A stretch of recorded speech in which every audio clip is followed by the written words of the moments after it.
தட்டி தூக்கிட்டோம்ல. நியூசிலாந்து அசால்ட்டா வீழ்த்தி T20 வேர்ல்டு கப்பை பேக் டு பேக் வின் பண்ணிட்டோம்ல. இப்படி நம்ம இந்தியன் கிரிக்கெட் ஃபேன்ஸ் மாசா சொல்ற மாதிரி தான் இன்னைக்கு நம்ம இந்தியாவோட பெர்ஃபார்மன்ஸ் சும்மா வேற லெவலா இருந்துச்சுங்க. இன்னைக்கு நம்ம இந்தியா ஃபர்ஸ்ட் பேட்டிங் பண்ணி 255 ரன் எடுத்தோம். இது ஒரு பெரிய டார்கெட் தான். இருந்தாலும் நியூசிலாந்தை நம்ப முடியாதேப்பா.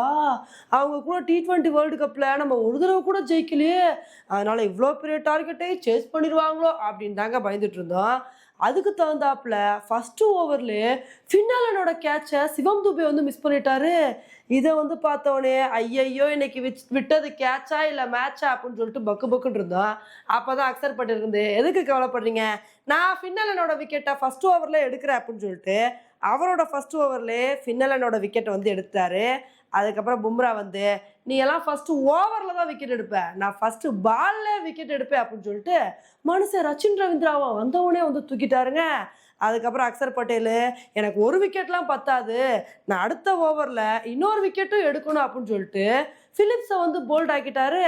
ஒரு பக்கம் பார்த்தீங்கன்னா சைஃபட் மட்டும் நின்று நல்ல ஒரு இன்னிங்ஸை கொடுத்துட்டு இருந்தாரு. அவர் கூட யாரா சப்போர்ட் பண்ணுவாங்கன்னு பார்த்தா ஹர்திக் பாண்டியா இருந்துக்கிட்டு சாப்மேனை போல்ட் ஆக்கிட்டாரு. அதுக்கப்புறம் சைஃபட் ஹாஃப் செஞ்சுரி அடித்து நல்ல ஒரு இன்னிங்ஸை கொடுத்தாரு. அப்படியே அவரோட இன்னிங்ஸ் கண்டினியூ ஆகும்னு நினைக்கும் போது அப்போதான் வருண் சக்கரவர்த்தி இவரோட இன்னிங்ஸை கண்டினியூ பண்ண நான் விடுவேனா, நான் என் பங்குக்கு விக்கெட் எடுக்கிறேன் அப்படின்னு சொல்லிட்டு மனுஷன் சைஃபட்டோட விக்கெட்டை எடுத்தாருங்க. அதுக்கப்புறம் அக்சர் பட்டேல் நான் டேரி மிச்சலையும் தூக்குவேன் அப்படின்னு சொல்லிட்டு டேரி மிச்சலோட விக்கெட்டை எடுத்தாரு.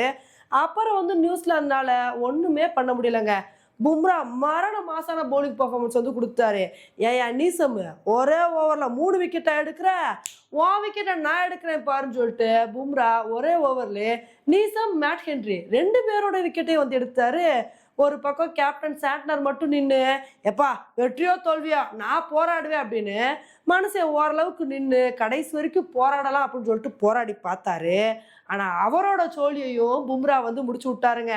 அதுக்கப்புறம் அபிஷேக் சர்மா அதான் மேட்ச் வின் பண்ண போறோம்ல, நான் பவுலிங் போடுறேன் அப்படின்னு சொல்லிட்டு அவர் பவுலிங் போட்டு அவரும் ஒரு விக்கெட்டை எடுத்தாரு.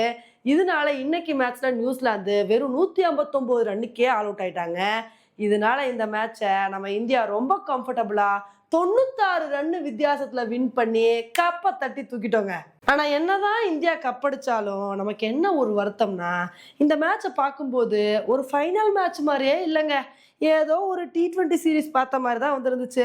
பத்தாததுக்கு இப்போதான் இந்த T20 வேர்ல்டு கப்புக்கு முன்னாடி நம்ம இந்தியா நியூசிலாந்து கூட இதே T20 சீரீஸில் பொழந்து கட்டணுமா, அது மாதிரி தாங்க நமக்கு தெரிஞ்சிச்சு. மேபி அந்த மாதிரி T20 சீரீஸ் நினச்சிதான் அபிஷேக் சர்மா சரியான நேரம் பார்த்து ஃபார்முக்கு நியூசிலாந்தை இன்னைக்கு பொழந்து கட்டிட்டாரு போல. எது எப்படியோ நம்ம இந்தியா கப்பை வின் பண்ணியாச்சு. இன்னைக்கு நம்ம இந்தியா கொடுத்த மரண மாசான பெர்ஃபார்மன்ஸை பற்றி நீங்கள் என்ன நினைக்கிறீங்க அப்படின்றத என்னோட கமெண்ட் செக்ஷனில் போடுங்க. இதே மாதிரி இன்னொரு வீடியோல உங்களை மீட் பண்றேன். Bye friends.